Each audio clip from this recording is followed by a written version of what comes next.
So, at least once a year, I try and get back to Bermuda. It's like a 2-hour flight, it's not that hard. It was harder during COVID to do all the traveling and everything, but like I try and get back to see the family and everything. It's just really beautiful there. I love it. And there's this one bus stop that's right across from St. Anne's Church, which is also right around the corner from Church Bay. Cole knows exactly what we're talking about. And at that, Church Bay has always been like one of my favorite little beaches ever since I was a kid. And so years ago, before COVID and everything, Cole and I are driving around and we drive by this very road and this very bus stop, and scrawled on the side of this bus stop in the limestone rock in very unbeautiful graffiti are the words, "A deep mice." So, a mice in Bermudian vernacular, and I don't know of any other country that uses it in this way, this word, but it is a daydream of little or no consequence. So, you're just a little mouse just sitting there with big dark eyes, and you're just there, right? And thoughts are just coming and going. No idea is complete. And that's okay. So a deep mice, that can be a very, I think, a really profound sense of nothingness, right? So you lose all sense of time, and you lose all sense of like who you are even. And sometimes there's like a power or clarity that can come from that. So we invite you all to join into really deep mice and just let go of all of the thoughts. Thoughts are going to come, they're going to go.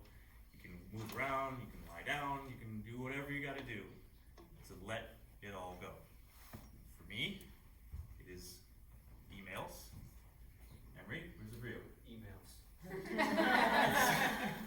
I would imagine for a lot of the grown-ups in here, it's probably emails. So what if you didn't have to worry about emails? And what if it was okay that things are just half finished? And what if you didn't have to worry about context? And what if you didn't have to worry about representation? And what if the clarity of nothingness could just come to us through being inside of a deep mice?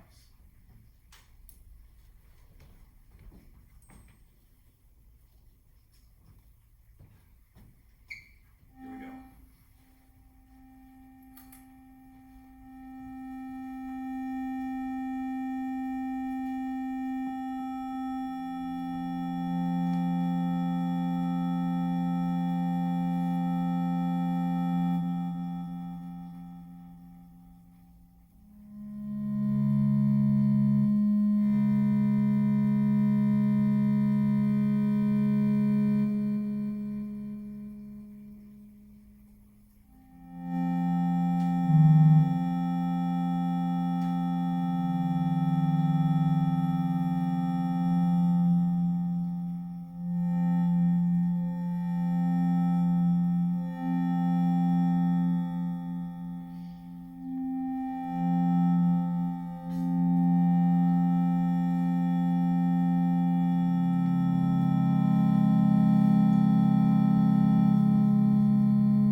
sister. My sister wrote a book, and I'm really proud of it because it just got published like literally a couple of days ago. So I'm going to read a little bit. This chapter is called Hotel Escape.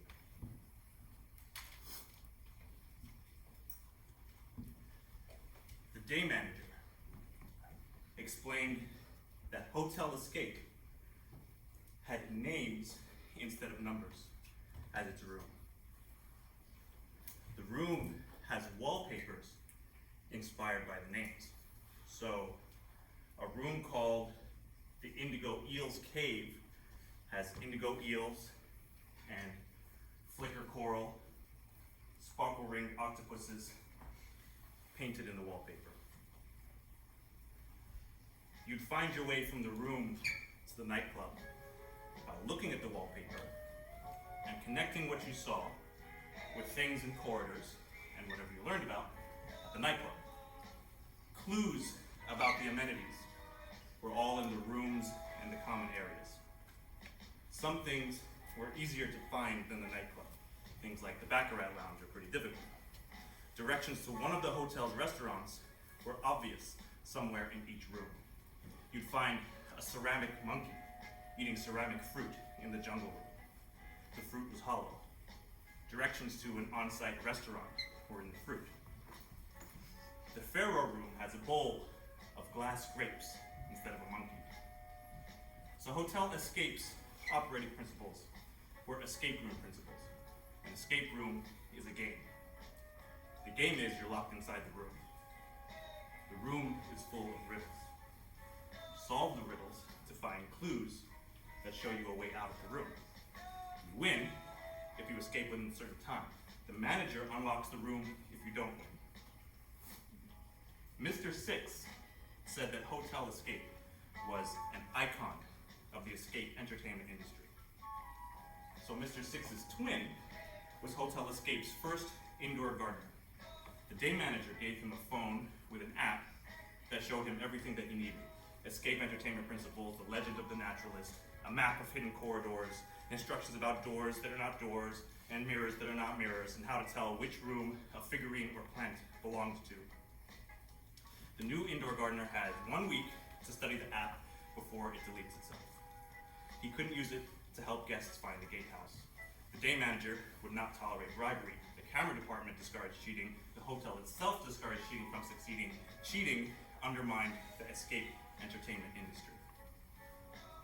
The day manager gave Mr. Six's twin a riddle to keep in his pocket.